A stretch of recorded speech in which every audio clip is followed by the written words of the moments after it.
नमस्कार। आज हम पहाड़ से ऊंचा पाठ का हम प्रश्नोत्तर पढ़ेंगे। देखिए, पहाड़ से ऊंचा आदमी, लेखक का नाम देखिए सुभाष गाताड़े है।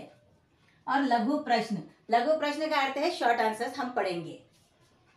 प्रश्न देखिए, पहाड़ से ऊंचा आदमी पाठ से हम क्या सीखते हैं। देखिए, हम पहाड़ से ऊंचा आदमी पाठ से हम क्या सीखते हैं। जब हम पहाड़ से ऊंचा आदमी पाठ हम पढ़ते हैं तो सबसे पहले तो मेहनत करना, आत्मनिर्भर होना और दृढ़ निश्चयी होना बहुत ज्यादा जरूरी है। इस पाठ में हम देखिए इन 3 गुणों को सीखते हैं, 3 विशेषताओं को हम सीखते हैं। जो है यहाँ पर देखिए, आत्मनिर्भर, दृढ़ निश्चय और कर्मशील। ये 3 गुण ऐसे है, ये विशेषताएं ऐसी है कि मनुष्य का जीवन बदल देता है।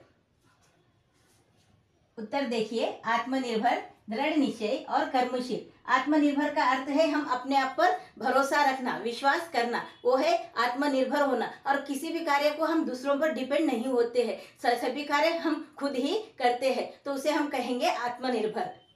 और दृढ़ निश्चय का अर्थ है यहाँ पर अपने आप पर विश्वास रखना और जो काम हम करने की ठानते हैं, सोचते हैं, उसे पूरा करके ही रहना, उसे हम कहेंगे दृढ़ निश्चय।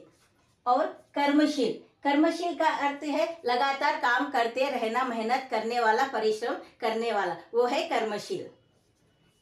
व्यक्ति के लिए कोई भी कार्य असंभव नहीं होता। देखिए, यहाँ पर कोई भी कार्य असंभव नहीं होता।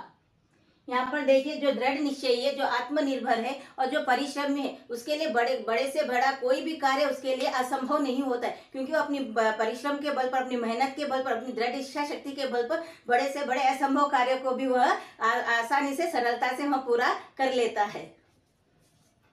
ऐसा व्यक्ति जंगल में भी मंगल मचा देता है। देखिए, जंगल में मंगल मचाने का अर्थ है यहाँ पर किसी भी प्रकार की सहायता न मिलने पर भी सिर्फ अपने पास जो जितनी भी चीजें हैं उन्हीं चीजों से लगातार काम करते रहना, मेहनत करते रहना और आगे बढ़ते रहना। और एक समय ऐसा आता है कि उसके काम को देखकर सारा समाज उनकी प्रशंसा करता है और उनकी प्रशंसा मिलती है और वह सफल भी हो जाता है, अपने कार्य में सफल होता है और प्रशंसा भी पाता है। तो इसे यहाँ कहेंगे हम, देखिए, जंगल में मंगल मचा देता है, यानी कि वह अपने कठोर परिश्रम के कारण जंगल में मंगल मचा देता है, यानी कि समाज में उसकी चारों तरफ प्रशंसा होती है।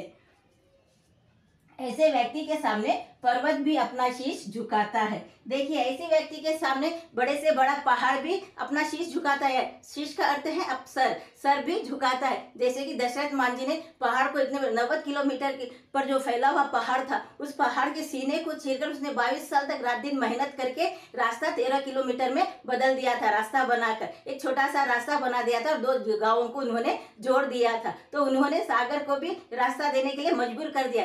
किस कारण? कठोर परिश्रम के कारण, और अपनी मेहनत और परिश्रम से उन्होंने पर्वत को भी झुका दिया था। सागर भी अपनी तरंगों को पसार कर उनका स्वागत करता है। देखिए, सागर भी ऐसे मेहनतकश लोगों के, परिश्रमी व्यक्तियों को, दृढ़ निश्चयी व्यक्तियों को देखकर वह भी सागर भी अपने बाहें फैलाकर उनका स्वागत करता है। उसका काम सफल होता है, यानी कि जो व्यक्ति परिश्रमी है, दृढ़ निश्चयी है, आत्मनिर्भर है और लगातार काम करते रहता है, ऐसे व्यक्ति जरूर सफल होते हैं और अपने जीवन में अपना नाम भी कमाते हैं और समाज का भी वो कल्याण करते हैं। समाज का कल्याण करने का अर्थ है समाज के सभी लोगों को वो सुख सुविधाएं पहुंचाते हैं और उनके भलाई के कार्य भी वो करते हैं, जिससे समाज कल्याण होता है। यही हम पहाड़ से ऊंचा आदमी पाठ से हम सीखते हैं। यानी कि पहाड़ से ऊंचा आदमी जो पाठ हमने सीखा है, सबसे पहले हमें मेहनत करना, परिश्रम करना हमने सीखा है। साथ ही दृढ़ निश्चयी होना बहुत ज्यादा जरूरी है। अपने किसी भी काम को हम दृढ़ निश्चय के साथ उसे पूरा करना। साथ ही साथ हमें देखिए आत्मनिर्भर भी हमें होना चाहिए, हमें किसी और पर डिपेंड नहीं होना चाहिए। ये 3 विशेषताएं ऐसी है जो कि हम पहाड़ से ऊंचा पाठ से हम सीखते हैं। तो इसी प्रकार के वीडियोस देखते रहने के लिए लाइक, शेयर, कमेंट करें और सब्सक्राइब भी जरूर करें। Thank you.